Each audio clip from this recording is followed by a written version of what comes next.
Hello, everyone, and welcome to another episode of Bold Take Scouting. Today, we've got a pretty unique episode for you, and we're going to be breaking down the approach to team building that the Rams have been taking in these last few years. It's definitely uncommon, and we don't see a lot of teams mortgaging that many future NFL draft picks like they have over the last 5 years to get veteran players. And this comes off the heels of the Von Miller trade yesterday. And I'll remind you that the terms of that trade were a 2022 second and third rounder going to the Broncos in exchange for Von Miller. What were your initial thoughts on that trade, Alex? I mean, I really like it for the Rams. I understand that Von Miller is only under contract for this year, then his contract is up. But I mean, obviously the Rams are all in. I don't think anyone would argue that they're not one of the five best teams in the NFL. True Super Bowl contenders. I think adding a talent like Von Miller, he is 32, but I mean, he still has gas left in the tank. I think adding him to that Rams team, especially looking at some of the quarterbacks that they'll have to go through to make it to the Super Bowl. You have guys like Kyler Murray, Tom Brady, Aaron Rodgers. Those are guys that you want to put pressure on, pass rush on. Obviously, you have Aaron Donald up the middle, and now you're going to have both Von Miller and Leonard Floyd coming off of both of the edges. I mean, they have a dangerous defensive line, and then Jalen Ramsey in the back end. I mean, it really ties it all together. So I like the move for the Rams. Also, I wanted to point out the Broncos are paying $9 out of the $9.7 million left in Miller's salary. So the Rams are paying him $700,000, which is nothing in NFL cap terms. Yeah, I like the trade too. I think it was a clear win-win. On the Broncos side, they're getting a couple picks for a player who's done so much for them in the past, won a Super Bowl with them, but really isn't going to be a part of their future given that they're not contenders. And as you said it, the Rams defense is absolutely elite. But let's look at this big picture and consider it alongside all the other trades that the Rams have made in the last 5 years. So as a reminder, Les Snead has been the general manager for the Rams since 2012. He drafted Jared Goff, moving up for him in 2016, and Sean McVay was hired as head coach in 2017. So that pairing, which has been instrumental in making all these personnel decisions, started in 2017, and since then, they have not even had a first rounder. Their 2017 first rounder was part of the Jared Goff trade. Their 2018 first rounder was traded to New England for Brandon Cooks. They traded back in the 2019 NFL draft out of the first round. 2020 and 2021 first rounders were traded to Jacksonville for Jalen Ramsey. And then this spring, the 2022 and 2023 first rounders were traded for Matt Stafford. So that's going to be from 2016 to 2024, no first rounders. And that is absolutely unprecedented in the NFL, which makes this one of the most fascinating things that we could talk about. Yeah, I mean, right off the bat, you never hear teams going years on end without having first-round picks. And most of the time, you hear people talk about, trying to stockpile on first-round picks. If you can trade a player away and get a second-round pick or first-round pick, like that's what you want to do. These draft picks, as a lot of people like to call them, are lottery tickets. And, the more draft picks you have, the better chance you have at hitting a big one, getting a star especially in the early rounds for round 1, round 2, and even round 3. So it's obviously a completely different approach to pretty much every other team in the NFL. And that's why it's so fascinating. So I guess we'll just start and dig into what the Rams are doing with their draft picks and what we think about it and so on. I think we should first look at how they've still assembled a team this good, despite the fact that they haven't had a first rounder since 2016. And let's not forget that first rounder was a bust. Jared Goff did go to the Super Bowl with them, and it could have been worse, I guess. But they traded him away this spring for Matt Stafford, along with a couple first rounders, because they needed that upgrade. And that has been a terrific trade for them.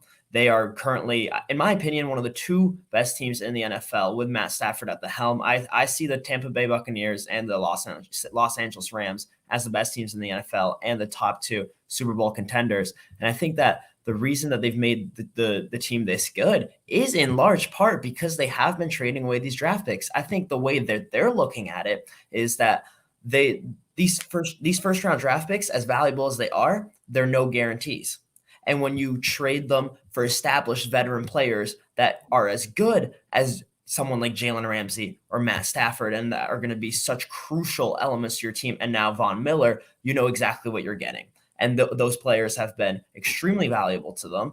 And when you mix in a couple of really good draft picks like Cooper Kupp and some really good free agent signings like Robert Woods or Andrew Whitworth was a really low-cost free agent signing who provided a couple good years at left tackle, and some previous drafting from before that. I think a good part of the offensive line is very experienced and was assembled before that Sean McVay came as head coach in 2017. So that's how they got this good of a team.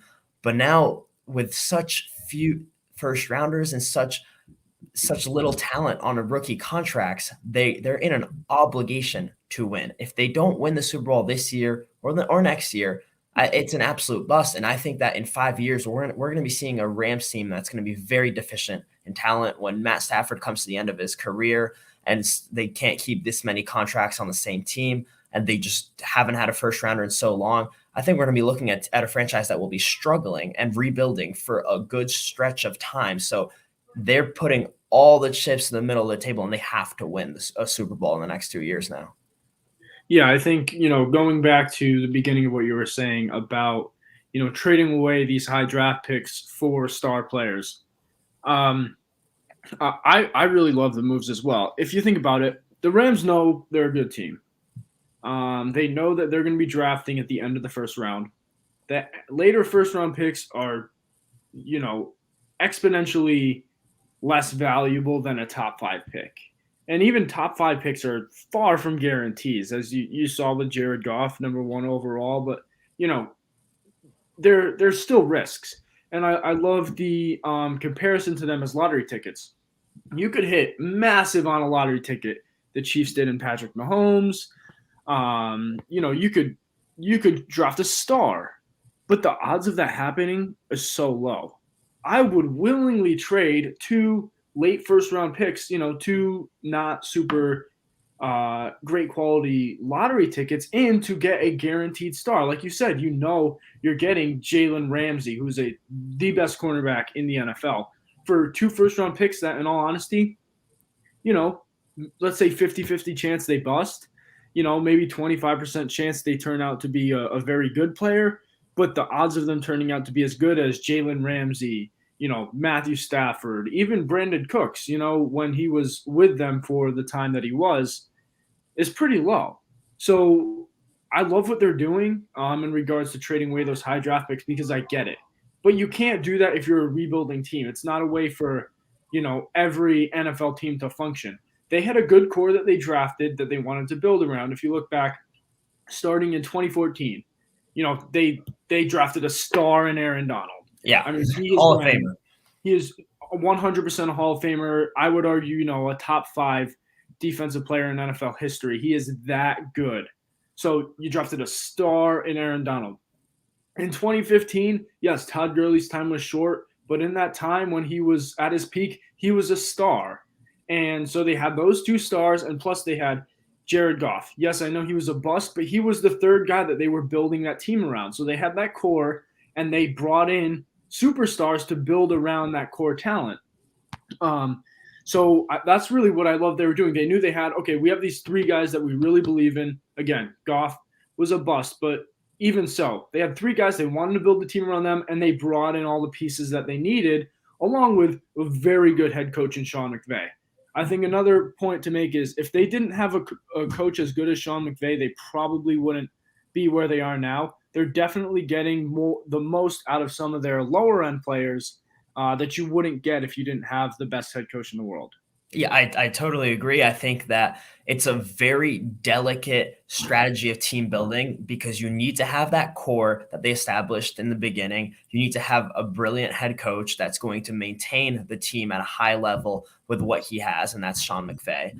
And then you need to really be sure of the guys that you're trading for. And the last 2 have panned out. Jalen Ramsey is still maybe the best cornerback in the NFL. Matt Stafford, we're seeing this year just how much better they are with him. And now if this falters and they don't win a Super Bowl, I think you could owe it to two things. One of them they can't control, and that's the super team that the Tampa Bay Buccaneers have built. But putting that aside, I think they're Hold on. drafting. Yeah. They beat them twice, though. Oh, They I have the know. formula to beat the I'm just saying Bucks. hypothetically, if the Bucks are what prevents them from, let's say, reaching the Super Bowl this year. But what I really wanted to focus on is that I think their drafting has been pretty subpar. I think that when you're giving away that many first rounders, even though they've been a very good team, what would have increased their chances of winning a Super Bowl even more is if they hit on more of these day two picks. In 2017, they hit a home run on Cooper Kupp, and he's having the best year of his career now. John Johnson was also a really good pick. They did pick Gerald Everett in the second round, though, and that wasn't. If you look at 2018, they got Joseph Noteboom in the third round. That was their only day two pick, and there's really a whole lot of nothing in the rest of the draft. 2019, Taylor Rapp is a contributor. He's solid, but that's not a great pick. Darrell Henderson has been having a good year, admittedly. And then David Long and Bobby Evans have not been good picks in the third round. And in 2020, I didn't agree with drafting Cam Akers. I thought that it was not good value and just not smart position wise. Van Jefferson has been a contributor, but again, not a star. And then Terrell Lewis and Terrell Burgess in the third round haven't done much. And we both gave the Rams a D for this past draft, in which they drafted Tutu Atwell, Ernest Jones, and Bobby Brown with their first three picks, and really haven't gotten any contribution out of them. I think if those guys, especially, were giving contributions to the Rams' team in their rookie year, that would strengthen their Super Bowl hopes. So I agree with you. I love the trades that they've made for these veteran players because they're surefire stars and they've made their team as good as it is. I just think that if they fall up short and in 5 years we're looking at a really bad Rams team and we're saying, oh, they shouldn't have traded all these picks. They didn't even win a Super Bowl and look where they are now. And this is hypothetical because I think they're real Super Bowl contenders and they absolutely could win. I think that we should look back at it and look at this draft record and think, well, maybe if they drafted just a little bit better, it would have resulted in a Super Bowl. It's an interesting discussion for sure. Yeah, and I was surprised when I went back and looked at, how poor most of their drafts were.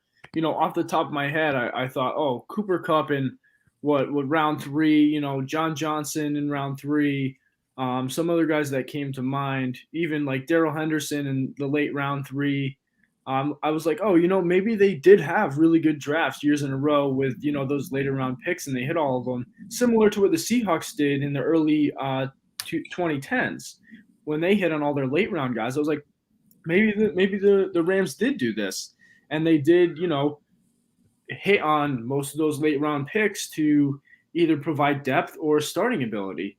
And then I went back and looked at the drafts, and I was really shocked, how poor they had drafted. I knew 2021 we weren't big fans, but I was like, maybe the years prior they were better, but they were not. And I completely agree that this could be the one downfall that the Rams could have controlled. And so something I wanted to talk about now was, could they be trading away as many picks as possible because they know they're not really good drafters? And they say, we'd rather have surefire things in, stars and even maybe, some starter worthy players that, we probably wouldn't get if we were drafting by ourselves. So could that be an additional reason as to why they're so comfortable trading away picks? I don't think it's a reflection of them being poor at drafting. I think that they're just reflecting on what drafting is. It's an imperfect science. And I think that if you were to look at the day two and day three draft records of a lot of teams around the league in this time span, a lot of them probably aren't that much better. A lot of teams have gotten very good players in the first round, but when you take away the first round picks like the Rams have, there are teams that have done better for definitely. And I'm saying if the Rams were one of those teams, then that would have really made this an incredible team building strategy. But I think that there's a lot of teams that haven't gotten that much better, and so they just look around the league. I'm sure they've invested a lot of time and effort and a lot of analytics into this to be able to analyze the situation and decide that you know what, these picks aren't that valuable and we'd rather get the sure thing veteran players. And so I think that's what went into making that decision. Yeah, and I think also they do well in free agency. Yes. Robert Because Woods, for example, it was a yeah, great signing. looking at their roster, well, first looking at their draft history over the years, not a lot of their good players came from the draft besides Cooper Cup, John Johnson, who's now on the Browns. So, obviously they haven't had a lot of draft picks, but they have a very good team, a very well built team. So they must do well elsewhere. And, like you said, Robert Woods, a great signing in free agency. Andrew Whitworth, a great signing in free agency, even though he's like 39 years old, still playing really well. I don't remember if Austin Corbett was a free agent signing Yeah, or if he was a trade. they traded a fifth rounder for him to the Browns. And that's looking out to be a very good trade for them. I'm scanning through to see if Leonard Floyd in free agency. Yeah. So, I mean, they are building their team through ways that we would say that's how you supplement a good roster. You have a really good core. You just want to fill in a few pieces here and there. That's when you go to free agency, but you build through the draft. They're really building through trading away draft picks and making really good signings in free agency.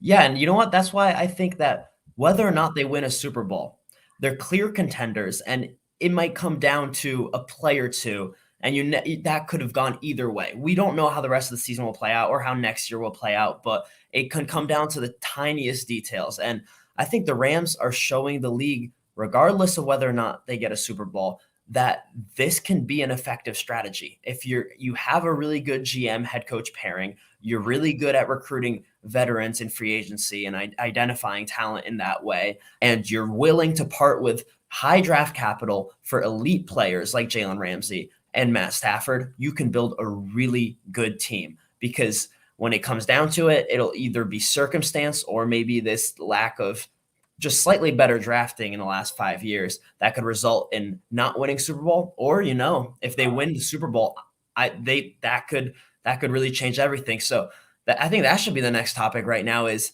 if the Rams win a Super Bowl, do you think that there will be other teams that will really drastically change their way of looking at building a team? Because you're right, you said it. The way you build a team in the NFL, the way it's thought of being done is that you draft your core and you supplement it with free agent signings. And trades are actually pretty rare. So if the Rams go and win the Super Bowl, how do you think that will impact the entire league as a whole? Well, but before I touch on that, the last thing I want to talk about is, they don't necessarily have the best depth in the league. Mm-hmm. Again, because of poor drafting, and I don't want to say they've gotten lucky with not having players get injured. Obviously, that goes to coaching, strength, conditioning staff, all of that. So, I mean, they've done a really good job in keeping all their players healthy over the past few years. So that's another layer to this because, I mean, if you look at their roster, I mean, I don't really know who they have behind their starting offensive linemen if they get hurt. But besides, their starting wide receivers, they have a lot of completely unproven guys. And I would argue the same thing on their defense. So their ability to keep guys healthy, they're obviously doing something right in the strength, conditioning, health side of things, along with building a really good team up front. And now to your question, I think we definitely will see more teams willing to part with high draft picks, first round picks, 4-star players. But I still feel like the majority of teams will build through the draft.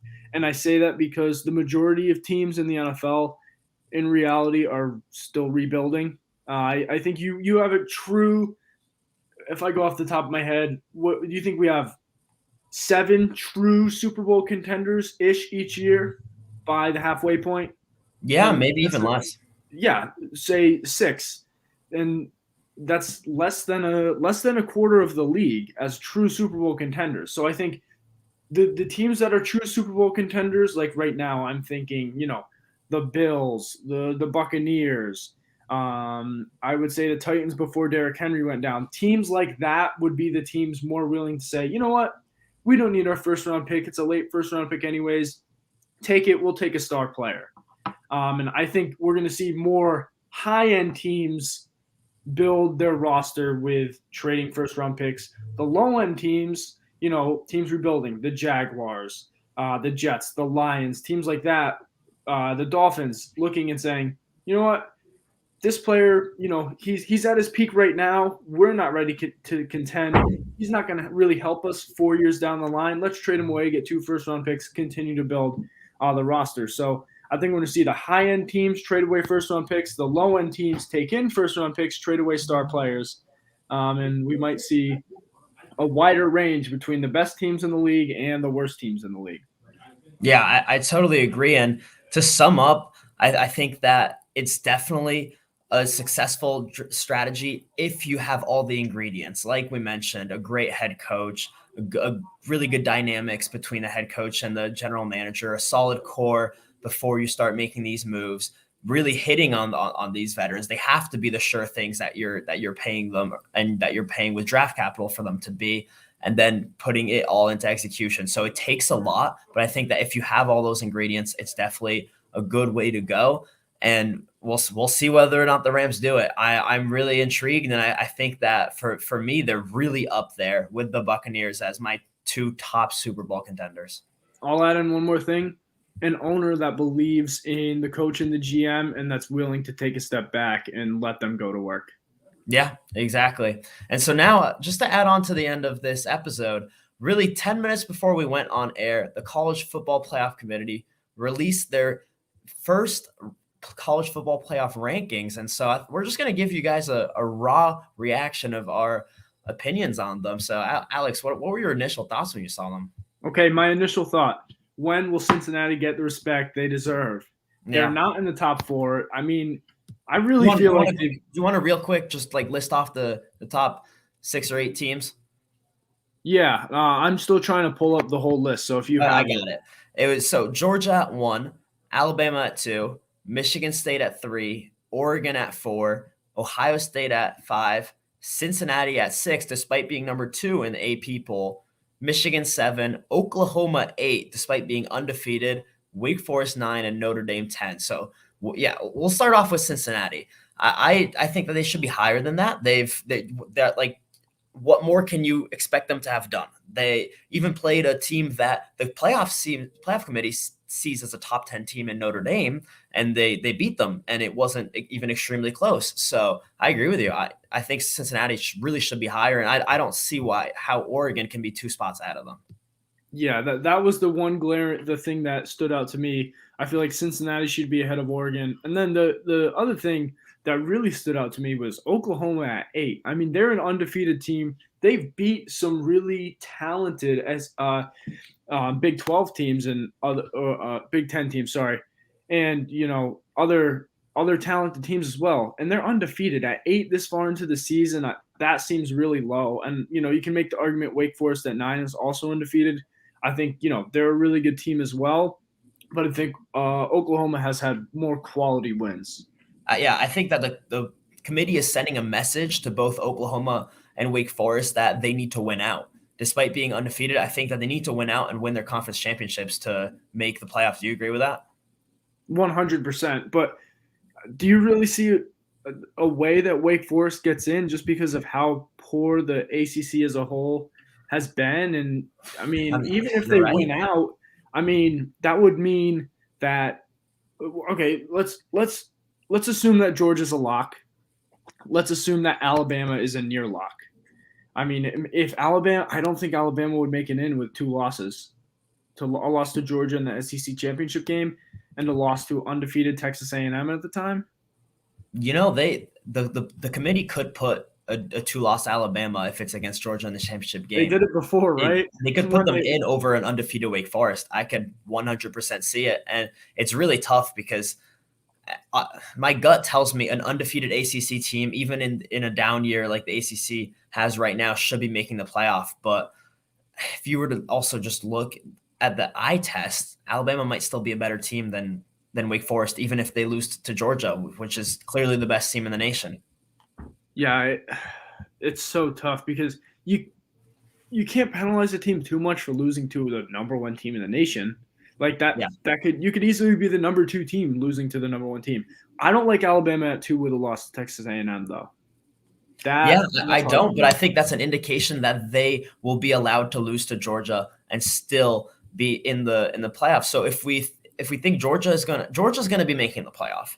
Alabama, I think that this ranking shows that they can lose to Georgia and still make it. So I think they'll be there too. I think the Big Ten champion will be in the playoff, and that will be the only Big Ten team. Michigan State is number 3 right now. Ohio State is 5. Michigan 7. I think whoever is the Big Ten champion goes into the playoff, and then that last spot.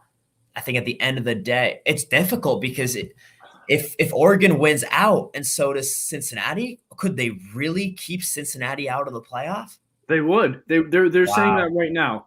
There's with how the rankings are, because Cincinnati is 6 and Oregon's 4. They're saying if Oregon wins out, they're the 4th team, and I Wow. feel like Oregon lost to Ohio State. Cincinnati beat Notre Dame. No, Oregon beat Ohio State. Oh, that's right. Oregon did. They lost to Stanford, which is awful. Yeah. They lost to Stanford, and Cincinnati beat Notre Dame. I know we're running low on time here, but how if both these teams win out, how do you put an undefeated team that beat a top 10 team in your own poll above a team that lost to unranked Stanford? Well, they put them below a team that lost to unranked Stanford. I think that it's going to be really interesting to see how these rankings evolve, but I think we're seeing really a lot of the committee's thinking in these rankings right now, and I really hope that an undefeated Cincinnati does not get left out, because that would be really, really unfair in my opinion. And when we look at it, as good as Wake Forest has been in terms of being undefeated, it is still a tough path to getting into the playoff. And also, there's still Oklahoma in there. So it looks like Oklahoma really will need things to go in their way in terms of other teams, even if they go undefeated, which is not what we thought with them being in the top 4 of the AP poll. No, it's a weird poll. I mean, I think we really need expanded playoffs. I haven't been Oh, yes. the biggest supporter of that in the past, but I mean, looking at this, you could make the argument that both Cincinnati, Oklahoma, Wake Forest, if they win out, all 3 of them deserve to be in contention for a national championship, and because they're all undefeated, with quality wins. Yeah, I And think this year there's such little difference between number 2 and number 8 that this year is giving the most support ever to the proponents of an expansion, and I would like to see it happen too. yeah, and the thing that sucks is Cincinnati has proven the past few years that they really are a very good team. I mean, Mhm. I'd argue that they've been ahead of Ohio State in the past few years.